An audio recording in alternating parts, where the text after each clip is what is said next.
लिख लो। When we से downstream, तो ये हमारी स्ट्रीम है, पानी का बहाव है, नीचे को जा रहा है।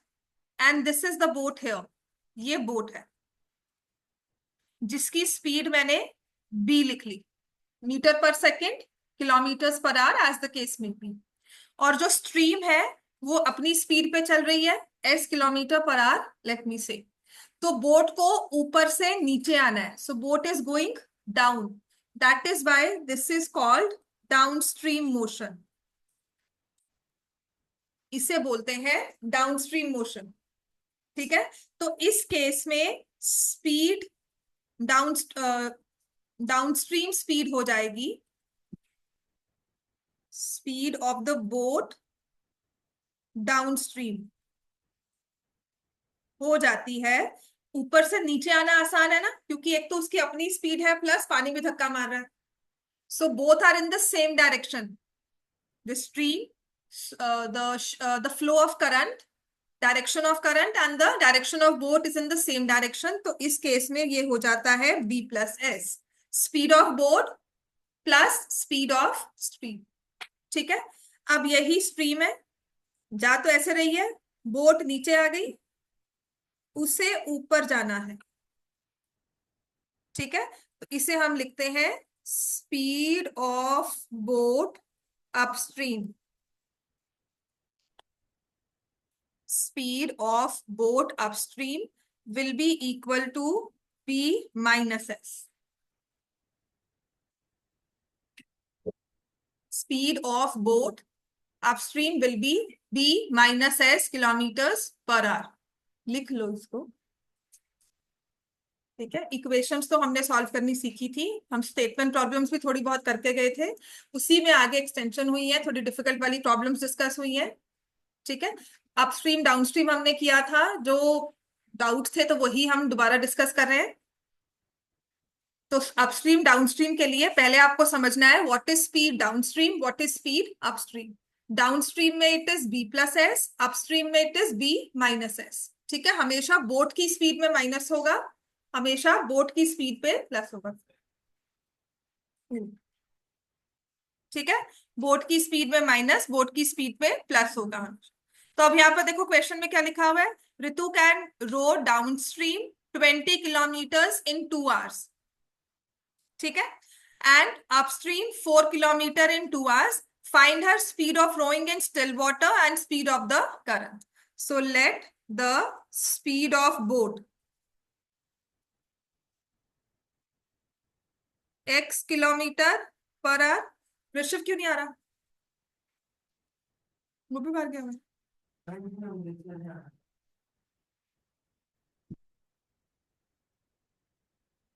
2 दिन हो गए, तीसरा दिन है। तो स्पीड ऑफ करंट हमने ले लिया y किलोमीटर पर आवर। तो फिर आपने लिखना है speed downstream is equal to x plus Y kilometre per hour, और लिखना है speed upstream x minus Y kilometre per hour. Formula वही रहेगा, distance upon speed is time. अब दिया इक्वेशन बनाओ, Ritu can row downstream 20 kilometre in 2 hours। ठीक है, टाइम स्पीड डिस्टेंस में ना ये वाले फॉर्मूला को अपने पास रख लो। डिस्टेंस कितना है, कितना क्या बना डिस्टेंस, 20। स्पीड है, क्योंकि डाउनस्ट्रीम की बात हो रही है तो डाउनस्ट्रीम स्पीड देखेंगे क्या है, downstream speed is x plus Y. तो डिस्टेंस अपॉन स्पीड टाइम आएगा, कितना आना चाहिए। ठीक है ना, अब दूसरी इक्वेशन क्या होगी, अपस्ट्रीम 4 किलोमीटर। तो अपस्ट्रीम 4 किलोमीटर मतलब डिस्टेंस इज 4, स्पीड क्या है x माइनस वाई, फिर भी टाइम क्या लगा। ये सबसे प्रिडिक्टेड क्वेश्चन मतलब यही होगा कि यही आना चाहिए, क्योंकि इसका जो दूसरा वर्जन है वो मुश्किल वाला है, वो सबसे लास्ट में ही करवाऊं। ठीक है, वो मिक्स होता है वहां पर, डिनोमिनेटर में x plus Y, x minus Y दोनों इकट्ठा आ जाएगा, तो उसको अलग वे से सॉल्व करते हैं। ठीक है। और सीबीएसई ने काफी 2-3 साल से तो वो डिलीट किए हुए हैं और कहीं दिखते भी नहीं दोबारा क्वेश्चन। ठीक है, this you can still find out because यहाँ पर आपकी सिंपल इक्वेशन ही बनी है, x+y 10, x-y 2। ठीक है ना, इसीलिए ये क्वेश्चन पेपर में आ सकता है। अब तो हो जाएगा सॉल्व। ठीक है, इस बार एक बार इसको फिर से घर पे सॉल्व करना, नहीं हुआ विल डू इट अगेन। समझ में आ गया? और फिर से ही आएगा क्वाड्रेटिक इक्वेशन में, टाइम एंड वर्क ले लो, टाइम स्पीड डिस्टेंस ले लो, एंड योर पाइप्स वाले क्वेश्चन क्वाड्रेटिक में फिर से रिपीट होंगे।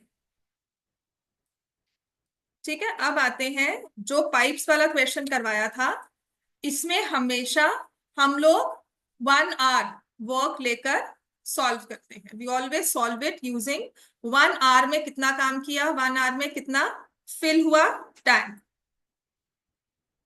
क्वेश्चन नंबर 19 दोबारा से करवा रही हूं, which says it takes 12 hours to fill a swimming pool using 2 pipes. एक स्विमिंग पूल है, 2 पाइप्स लगाई हैं, और दोनों जब पानी ऐड कर रही हैं तो पूरे 12 आवर्स लगते हैं पानी फिल होने में। ठीक है, it takes 12 hours to fill a swimming pool using 2 pipes.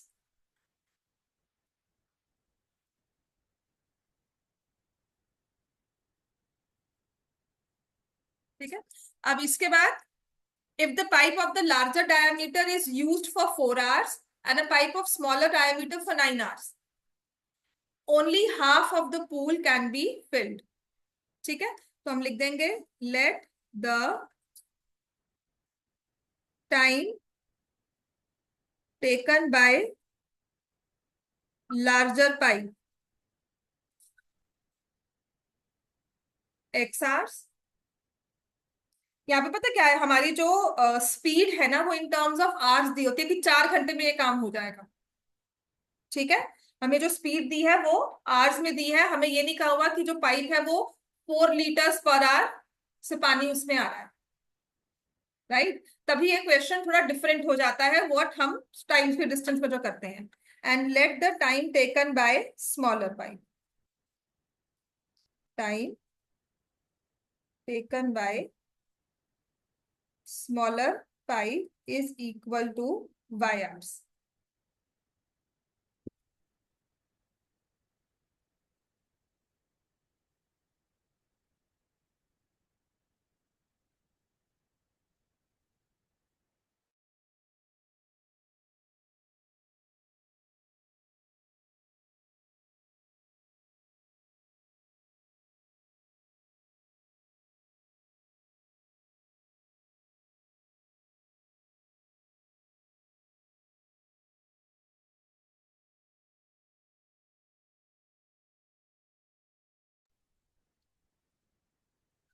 Time taken by larger pipe is x hours, time taken by smaller pipe is y hours। तो उसके बाद क्या है, both the pipes together can fill the tank in 12 hours। तो इसमें आपने क्या करना है कि जितना 1 आवर में पानी एक पाइप लेके आती है, उसको ऐड किया दूसरे पाइप का 1 आवर का काम, और टोटल 12 आवर्स में अगर टैंक फिल हो रहा था तो टोटल पानी जो टैंक 1 आवर में आ रहा था दैट इज 1/12। ये समझ में आया? इसका लॉजिक ये है कि मान ले इस टैंक में 200 लीटर्स पानी है। ठीक है, ये वाली जो पाइप है, मैं ये 5 आवर्स में कहती हूँ टैंक पूरा फुल कर देगी। तो 1 आवर में ये कितना लेकर आ रही है, 40 लीटर्स पर आवर है। दूसरी वाली का if I take it as 10 hours, तो ये 20 लीटर्स पर आवर है। ठीक है, टोटल मिलकर कितना आ रहा है, 60 लीटर्स, है ना। और ये पूरा 200 लीटर्स 60 लीटर पर आवर के हिसाब से टाइम आ जाएगा। अब आपको फर्क क्या दिया हुआ है, आपको दिया हुआ है कि ये एक्स आवर्स में पाइप टाइम्स का एक्स आवर्स है, आपको ये नहीं दिया हुआ कितना पानी लेकर आ रहे हैं। ठीक हो गया, आपको कहा गया है कि 5 घंटे और 10 घंटे, और बताओ पूरे टैंक को भरने में कितना टाइम लगेगा। ठीक है, तो हम लिखते हैं कि अगर 5 आवर्स में फिल हुआ, वही 1/200/5 किया। अब यहाँ पर मेरे पास कैपेसिटी नहीं है, ये 200 नहीं है, मैंने कहा था ना कुछ भी सपोज कर लो, 100 200, तो उसको हम 1, let the work consist of 1, let the work be 1 unit, capacity भी 1 यूनिट। ठीक है, तो एक पूरा ये हमारा कंप्लीट वॉल्यूम है, डिवाइड बाय एक्स किया, दिस इज पर आवर कितना पानी आ रहा है, ऐसे ही ये वॉल्यूम है, डिवाइड बाय वाई किया, 1/y हो गया, और इन दोनों का individual total should be equal to what is being fed in the tank in those 12 hours. समझ में आ गया, इन दोस 12 आवर्स पर आवर के हिसाब से। ठीक है, तो ये इक्वेशन बन गई। अब दूसरा लिखा हुआ है, इफ द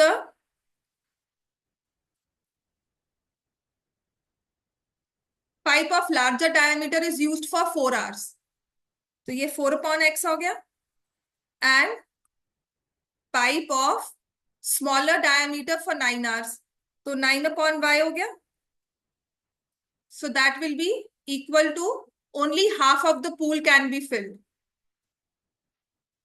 ठीक है, 12 घंटे का काम था, 6 हो रहा है ना, तो अब इसको मैं क्या लिखूंगी, 1। ये 1 आवर का था, हमने 4 आवर्स किया, ये 1 आवर का था, हमने 9 आवर्स किया, half of the pool 1/2, capacity 1 थी, उसको डिवाइड बाय 2 कर। क्लियर हो गया इतना, चलो इसको सॉल्व कर लो।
ठीक है, तो आपको मैंने यहाँ पर कहा था, इसको 1/x को a ले लोगे, 1/y को b ले लोगे, तो this becomes a plus b is 1/12, and 4a plus 9b is 1/2।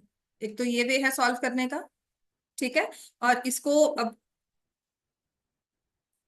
Coefficients को सेम कर देंगे, तो 4a plus 4b is 1/3, 4a plus 9b is 1/2, subtract कर दिया, तो दिस इज 5b माइनस, और यहाँ पर आ जाएगा 1/3 minus 1/2, which will be -1/6, so b is 1/30, और क्योंकि चलो b 1/30 आ गया, substitute the value of b here, a plus 1/30 is equal to 1/12, तो a इज 1/12 माइनस 1/30, 60 आ जाएगा, 5 minus 2, 3/60 which is 1/20।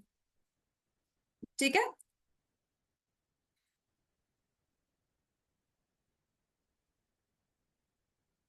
so x will be equal to 20 and y will be equal to 30। time taken by the larger pipe is 20 hours, time taken by the smaller pipe is 30 hours। अभी के लिए आपने क्या करना है, ये वाला question है 20th क्वेश्चन, वो एक बार स्टार्ट कर लो, सॉल्व करो 20th क्वेश्चन। ठीक है, and give me fill a pool in 15 hours, तो वही है, time taken by pipe A, ठीक है, it would be x hours, and time taken by pipe B, let me say y hours। तो एक equation तो वही बन जाएगी, 1/x plus 1/y is equal to 1/15। Taps A and B are kept open for 12 hours, so 12/x 12 upon y, and then tab B is closed. It takes another 8 hours for the swimming pool to be filled. तो obviously यहाँ पर क्योंकि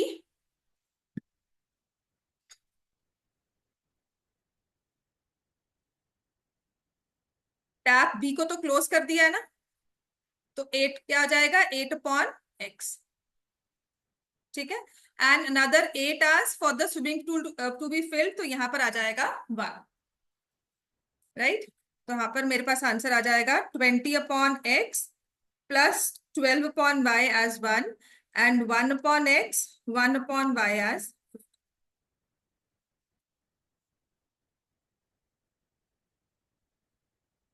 solve कर लेते हैं इसको, हो गया सॉल्व, हो गया। चलो गुड इनफ। इसके बाद आ जाते हैं जो रिमेनिंग हमारे पास प्रॉब्लम्स हैं।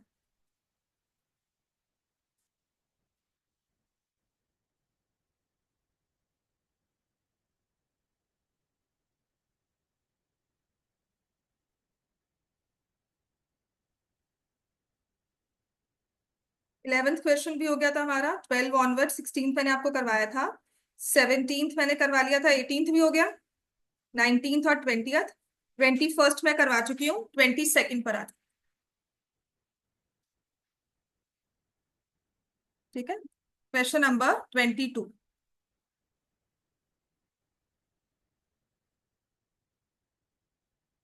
इस पर ना एक केस स्टडी भी आ चुकी है। It could be deer park or it could be human beings, मतलब दो हमें एनिमल्स दिए होते हैं, समटाइम्स मैन एंड एनिमल का कॉम्बिनेशन दिया होता है, और लिखा है at a certain time in a deer park the number of heads and number of legs of deer and human visitors were counted and it was found that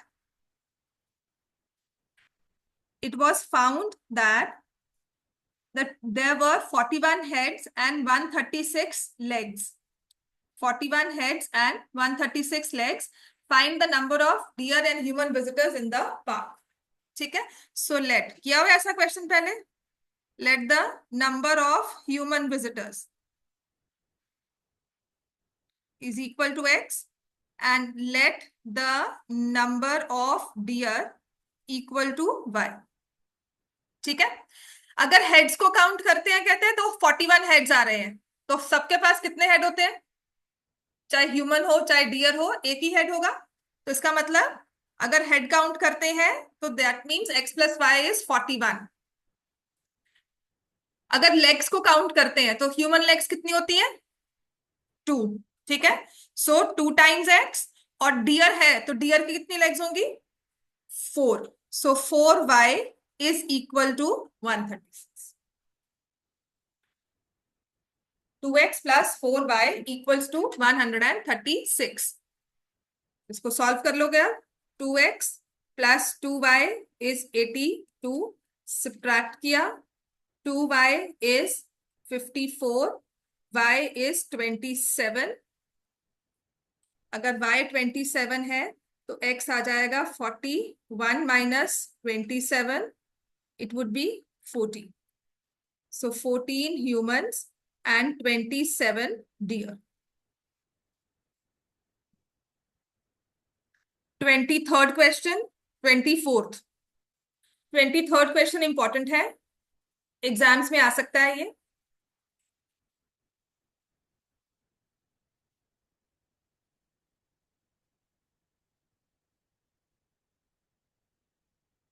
Some amount is distributed equally among students. If there are 8 students less, everyone will get 10 more. If there are 16 students more, everyone will get rupees 10 less. What is the number of students and how much does each get? What is the total amount distributed? तो पहले x and y किसको suppose करना है, some amount distributed among some students. x क्या लेंगे इसमें, दो ही चीजें है ना, देखो स्टूडेंट्स हैं उनको कुछ ना कुछ आप दे रहे हो, ठीक है, पर हेड कुछ दे रहे हो, ठीक है ना। तो दो चीजें हमें बतानी है कि ये अगर क्वेश्चन, और उसने क्या कहा है, कि if there are 8 students less, अगर 8 बच्चे कम हो जाए तो हर एक को 10 ज्यादा मिलेंगे, हर एक को, एवरी वन विल गेट। तो पहली चीज तो बताओ कि अगर आपके पास इतने बच्चे खड़े हुए हैं, पर बच्चा दे कितने पैसे रहे, राइट? तो सबसे पहले हमारे पास एक्स क्या आ जाएगा, let the money each student receives, let the money each student receives rupees x. और दूसरा क्या हो जाएगा, लेट द, वेरिएशन किस में हो रही है, नंबर ऑफ स्टूडेंट्स में, 8 कम 10 ज्यादा, ऐसा ही हो रहा है ना? तो let the number of students equals to Y. हर एक को मिल रहा है rupees X, number of students है वाई। अब टोटल अमाउंट कितना होगा जो मेरे पास है डिस्ट्रीब्यूट करने के लिए, कितना होना चाहिए, वाई स्टूडेंट्स है, हर एक को मिल रहा है एक्स, तो कितना हो जाएगा अमाउंट, बताओ, एक्स मल्टीप्लाइड बाय वाई। ठीक है, पहले केस में क्या कह रहे हैं, according to the question, if there are 8 students less, 8 बच्चे कम हो जाए, पहले कितने हैं, वाई, इससे 8 कम हो जाए कितना होगा, y minus 8, every one will get 10 more, पहले कितना मिल रहा है, एक्स, तो इसके बाद हर एक को कितना मिलेगा, +10। और ये अमाउंट किसके इक्वल होगा, y माइनस 8 एक्स प्लस 10 किसके इक्वल होगा, एक्स वाई। दूसरी इक्वेशन बता सकते हो, 16 more, if there are 16 more students, everyone will get 10 less, but the total amount distributed will be the same। समझ में आ गया? और ये इक्वेशंस मैंने आपको सॉल्व करनी बताई थी।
ठीक है, नंबर ऑफ स्टूडेंट्स 32,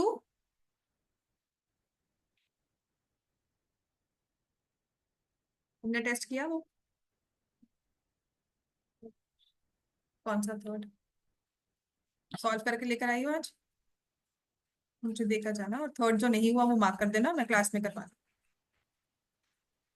लिख लिया सबने ये। Question number 24, more of upstream downstream ही है। Aeroplane flies 1680 kilometres with the head wind in 3.5 hours on the return trip, return trip में डिस्टेंस इतना ही रहा होगा, with the same wind blowing, the plane takes 3 hours. ठीक है, एक डिस्टेंस को 3.5 आवर्स लग रहे हैं, वापसी में आने पर 3.3 आवर्स लग रहे हैं, तो वापसी में स्पीड ज्यादा है, मतलब विंड की direction with the plane direction है। ठीक है, तो इसका मतलब let the speed of plane x kilometres पर hour, let the speed of wind is equal to y kilometre per hour. Headwind मतलब ऑपोजिट डायरेक्शन में विंड जा रहा है, एरोप्लेन ऐसे जा रहा है, हेडविंड यहां पर आ रहा है, तो this is the direction of wind. Clear हो गया इतना? तो हमारे पास इक्वेशन क्या बन जाएगी देखो, कि जब उसने 1680 ट्रेवल किया विद हेडविंड, तो वो x प्लस वाई होगा, x माइनस वाई। ये टाइम ज्यादा लग रहा है तो स्पीड हमारी कम हुई होगी, तो हेडविंड के साथ speed would be x minus y, और टाइम कितना लगेगा? 3.5। अब वही same distance x plus y के साथ वुड बी, क्लियर होगी ना बात ये?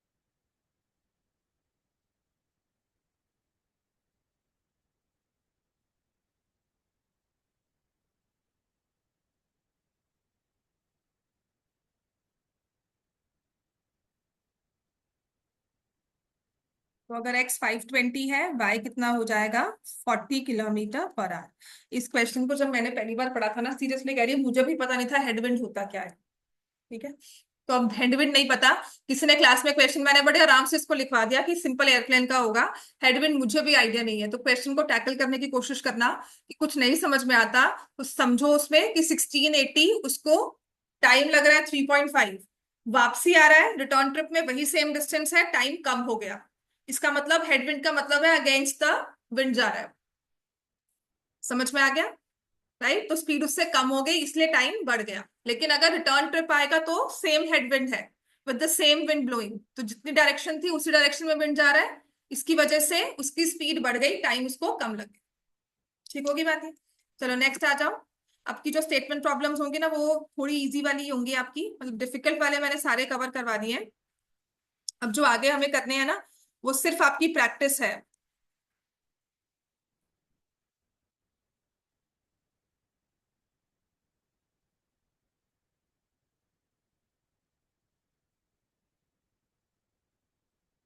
के बाद ना देखो, जो आ रहे हैं बेस्ड ऑन ग्राफ, तो मैंने आपको सारे करवाए हुए हैं। ठीक है, तो नेक्स्ट वाले 2 पेजेस छोड़कर सम मोर लीनियर इक्वेशंस दिया है ना, क्वेश्चन नंबर 1 उस पर आ जाओ।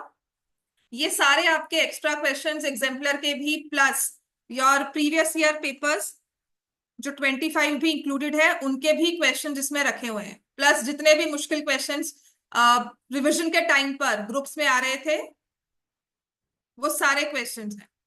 The age of father is twice the sum of his sum of ages of his two children. Twice the sum of age.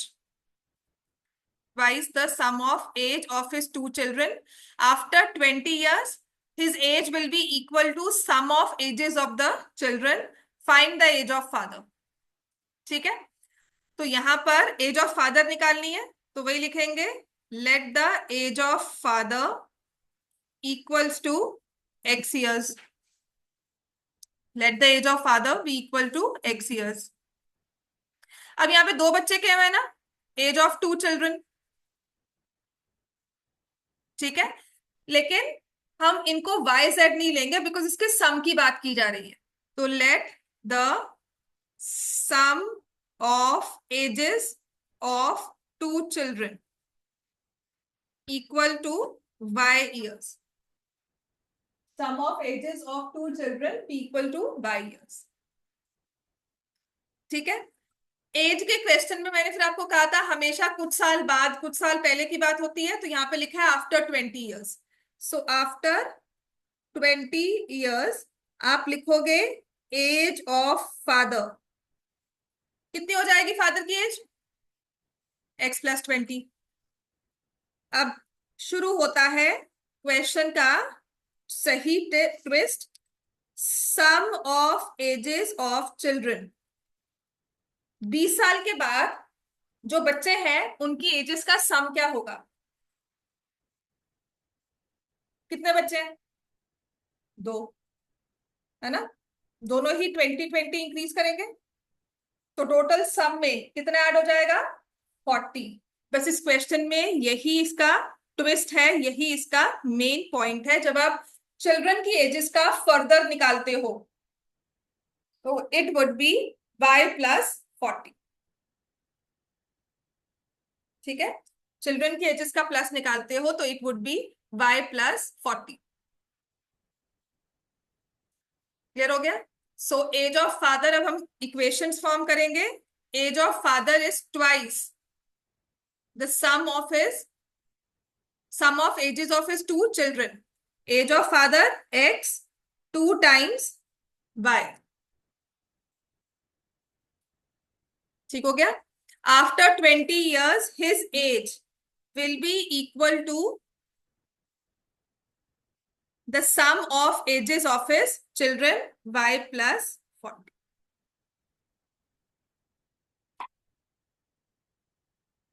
ठीक हो गया? इसका आंसर अब सॉल्व कर लो। x की जगह 2y पुट कर लिया, 2y प्लस 20। इस क्वेश्चन में मुश्किल सिर्फ यही है, जब हम 20 years ahead, अगर यहाँ पे 3 दिया होता तो एजेस, चिल्ड्रन की एज क्या हो जाती? y plus 60। अगर 4 चिल्ड्रन दिए होते तो y प्लस 80। बात समझ में आ गया? तो जब आप सम निकाल रहे हो ना, तो जितने भी आप उस ग्रुप में बच्चे ले रहे हो या ग्रुप में जितने भी लोग ले रहे हो, उन सबकी एजेस ऐड होंगी, तो उनकी सबकी अहेड वाली एज उतना ही नंबर ऐड हो जाएगा। सभी 20-20 साल ग्रो किए हैं। ठीक है, तो यहां से मेरे पास आंसर आ जाएगा y will be equal to 20, और हमने वही निकाला। ठीक है, y 20, so x would be equal to 40।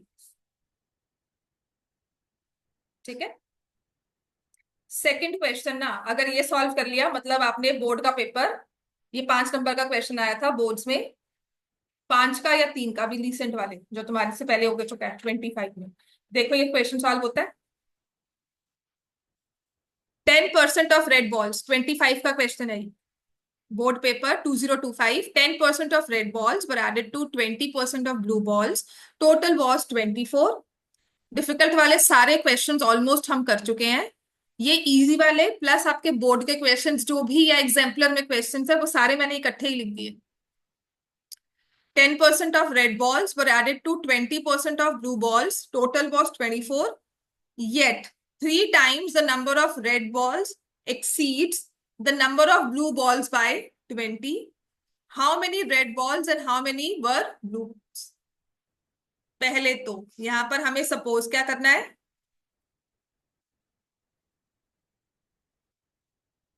करो सॉल्व इसको।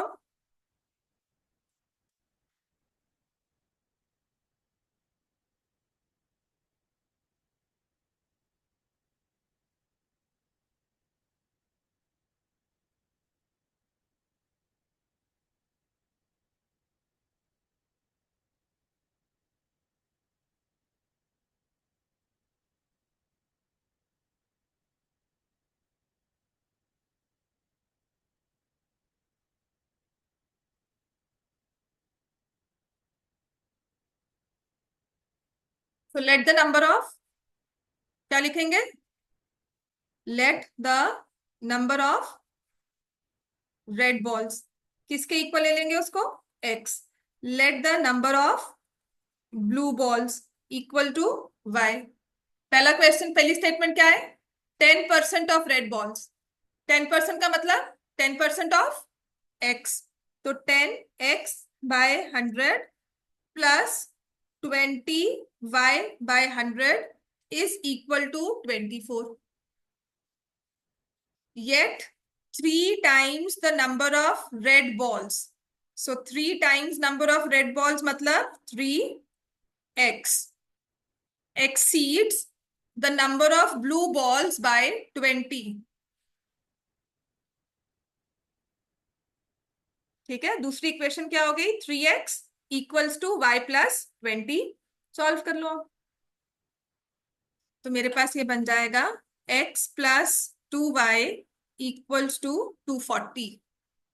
ठीक है, और 3x, ये सच में बोर्ड का क्वेश्चन है। अभी के पेपर में जो भी वाली जा रही है ना तुम्हारे से जस्ट सीनियर बोर्ड, तुम्हारे वाली रीजन वाला पेपर और 3 में से एक सेट में ये क्वेश्चन था लीनियर इक्वेशंस का। राइट। अब हमारे पास आ जाएगा if I take value of x, so 240 minus 2y equal to y plus 20, तो 720 minus 6y is equal to y plus 20।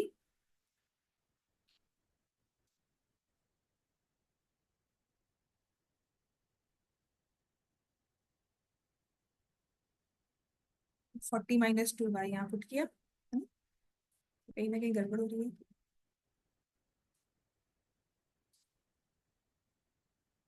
24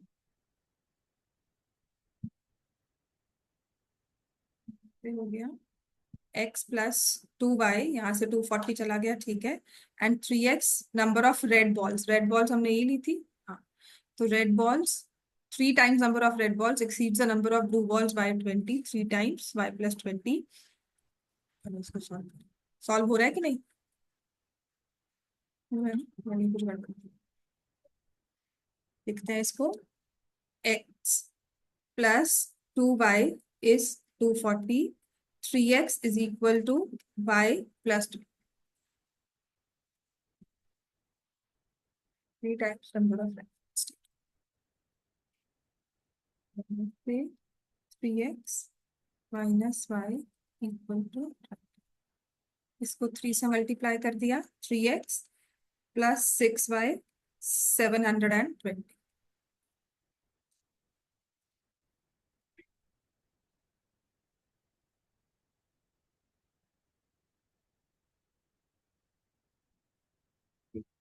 तो ये -7y equals to -700, y equal to 100। y की वैल्यू 100 है, तो 3x is equal to 120, x is equal to 40। So number of red balls 40, blue balls 100। अब जितना question next वाला बड़ा है ना, उतना ही इजीली सॉल्व होता है, और ये एग्जाम्पलर का क्वेश्चन है।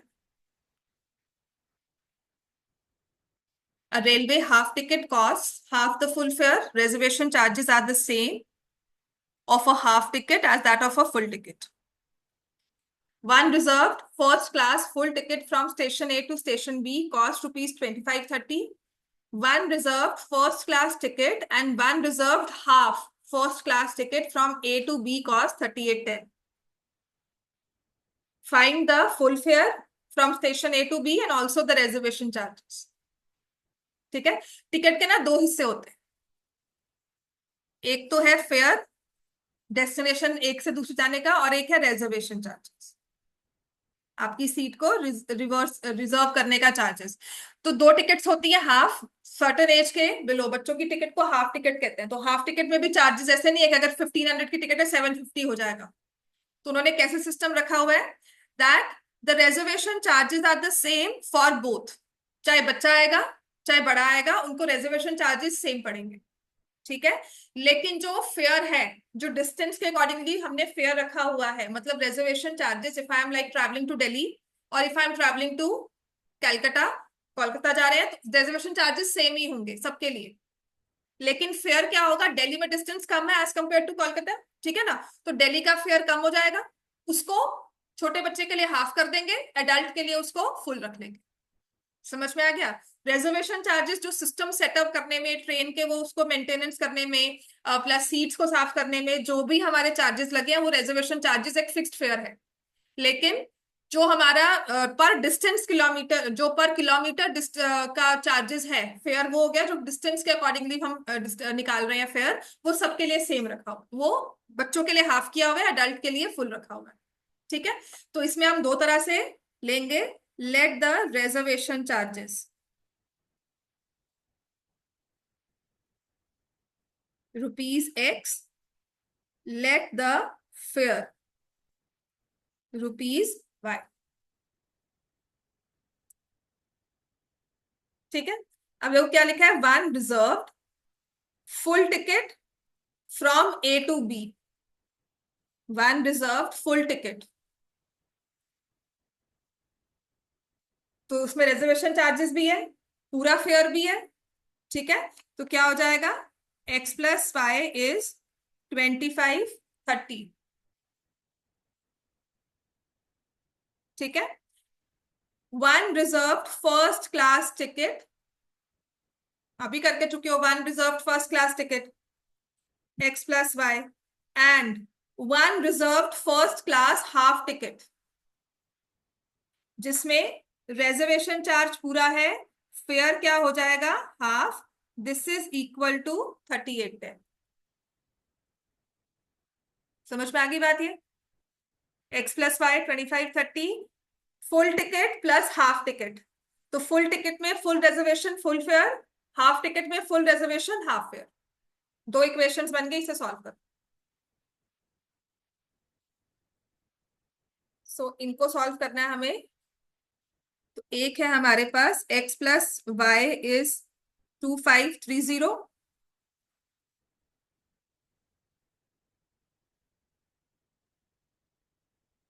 2x plus 3y upon 2 is 3810, है ना, इनको ऐड करेंगे तो ये मेरे पास आ जाएगा 4x प्लस 3y इज 7620, इसको मैंने 3 से मल्टीप्लाई कर दिया, 3x plus 3y is 7590,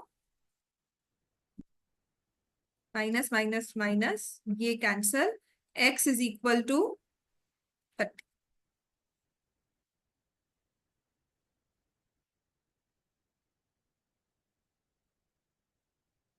so x plus Y 2530 है, x 30 ले लिया, तो y की क्या आ गई कॉस्ट,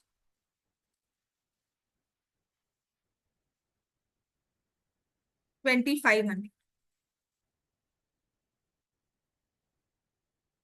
ठीक है। सो रिजर्वेशन चार्जेस हैं ₹30 और जो फेयर है दैट इज ₹2500। समझ में आ गया सबको ये, ठीक है।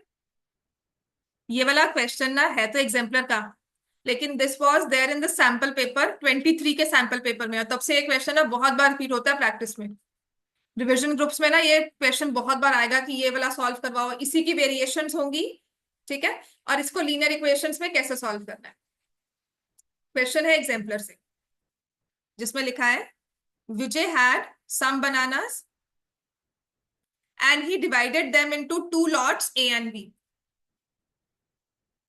He sold the first lot at the rate of ₹2 for 3 bananas and the second at the rate of 1 per banana and got a total of ₹400.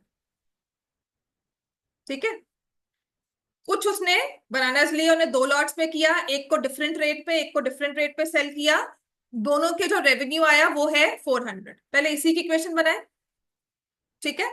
तो देखो हमें निकालना है टोटल नंबर ऑफ बनानास, जो भी बनानास थे उसको दो ग्रुप्स में डिवाइड किया था, ग्रुप ए ग्रुप बी, तो हम लिखेंगे let the number of bananas in group A x, let the number of bananas in group B y,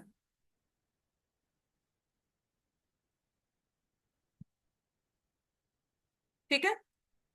first lot को सेल किया है ₹2 में 3 बनानास, तो एक बनाना की कॉस्ट क्या है, या एक बनाना की सेलिंग प्राइस क्या होगी, 2/3, समझ में आ गया, ₹2 divide by 3, total cost 2 divide by total number 3, तो पर बनाना 2/3 हो गया। तो पहली इक्वेशन क्या होगी, 2/3x, और सेकंड को किया है 1 पर बनाना, सबसे आसान है ये, इज इक्वल टू 400।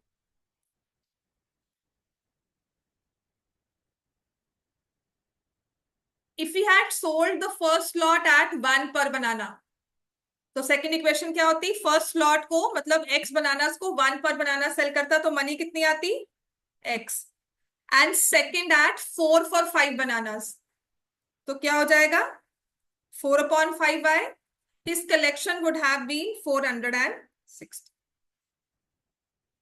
समझ में आ गया, सैंपल पेपर में क्वेश्चन था, और उसके बाद से 23 के बाद से ना ये लगातार ग्रुप्स में रिपीट होता है कि इसका सॉल्यूशन बता दो, ये बता दो, ये कैसे सॉल्व हुआ। मुश्किल नहीं है, सिर्फ आपको सेलिंग प्राइस कॉस्ट प्राइस के accordingly number of bananas multiplied by per banana cost, number of bananas in group B multiplied by per banana selling price, तो उसके हिसाब से आपकी इक्वेशन बन जाएगी जिसे आप सॉल्व करोगे।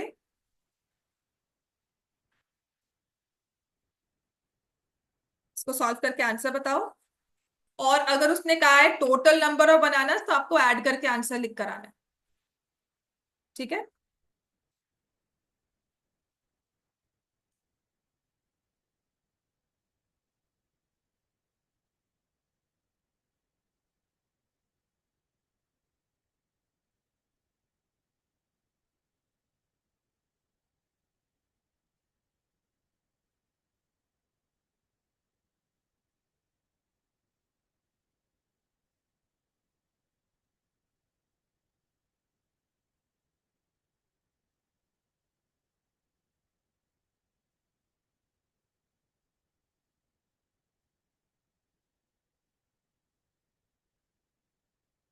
जब भी टेस्ट के लिए रिवीजन करोगे, ये पूरी की पूरी वर्कशीट कर लेना जब भी स्कूल का टेस्ट होगा ना।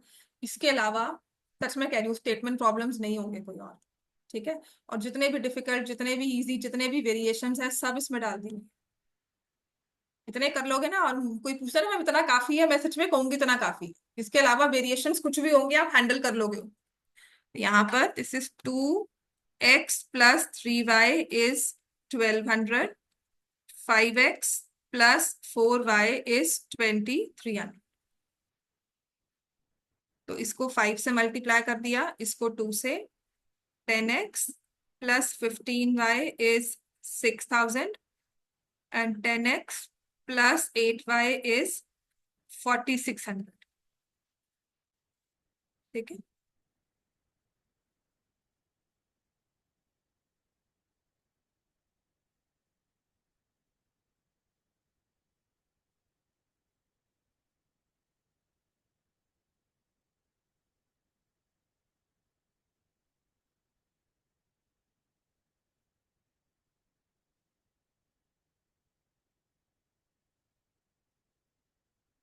सब्ट्रैक्ट किया इसको तो ये आ जाएगा 7y इज इक्वल टू 1400।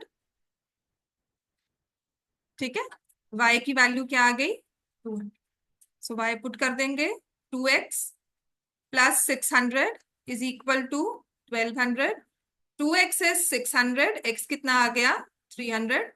तो दोनों लॉट्स को मिलाकर we had a total of 500 banana. Clear हो गया इतना?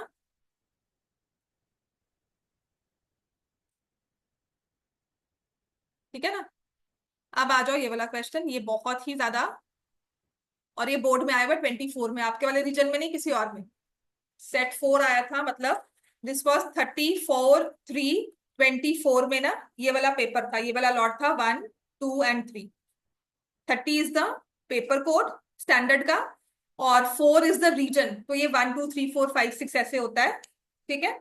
और जो इस बार आया था वो था 30/1 इज द रीजन कोड 1 2 3। तो ये 24 में किसी भी एक अलग सेट में, अलग रीजन में ये क्वेश्चन आया हुआ है, लेकिन आपके वाले पेपर में नहीं आया। ठीक है। करते हैं इसको आप। A chemist has one solution which is 50% acid and second which is 25% acid. How much of each should be mixed to get 10 liters of a 40% acid solution? दो सॉल्यूशंस है जिसमें एक में 50% एसिड है और एक में 25% एसिड। ठीक है। सॉल्यूशन है ए, सॉल्यूशन बी। सॉल्यूशन ए में 50% एसिड 50% पानी, सॉल्यूशन बी में 25% एसिड 25% पानी। तो कहते हैं ए का कितना लीटर्स लें और बी का कितना लीटर्स लें कि इनको मिक्स करें। तो हमारे पास जो मिक्सचर बनकर आ रहा है ना दोनों का, उसमें 40% एसिड है, कॉन्सेंट्रेशन उसकी 40% है। ठीक है। तो दो तरह के मिक्सचर्स को मिक्स करना है हमें। ये तो ऑलरेडी एक मिक्सचर है पानी और एसिड का, ये भी मिक्सचर है। तो दो मिक्सचर्स को मिक्स करके एक थर्ड मिक्सचर बना रहे हैं। ठीक है। तो हम लिखेंगे let the quantity of mixture A.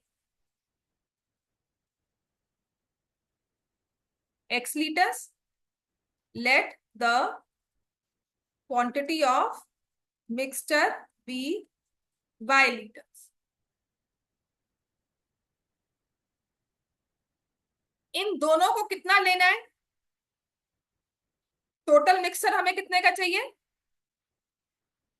10 litres. मतलब x कितना ले, y कितना ले, उन दोनों का सम शुड बी 10 लीटर्स। जो फाइनल मिक्सचर बनना चाहिए इन दोनों को मिलाकर, it should be equal to 10। पहले वाले में कितना परसेंट एसिड है? 50%। ठीक है, तो जो मैं x लीटर्स ले रही हूं उसमें 50/100x एसिड होगा। मतलब अगर 5 लीटर है तो 2.5 लीटर एसिड होगा, 2.5 लीटर पानी होगा।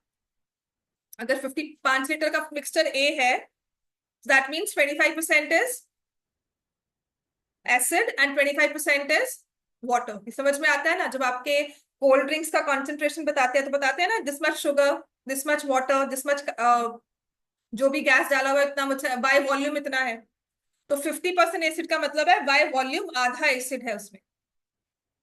तो अगर मैं x लीटर्स ले रही हूं तो उसमें आधा एसिड होगा। और अगर हम y लीटर्स ले रहे हैं तो कितना एसिड है उसमें? कितना है? 25%। तो 25% ऑफ y, और इन दोनों के अमाउंट को मिलाकर एसिड कितना है हमारे पास? 40%। तो 40% ऑफ x प्लस वाई, जिसको हम लिख देंगे 10।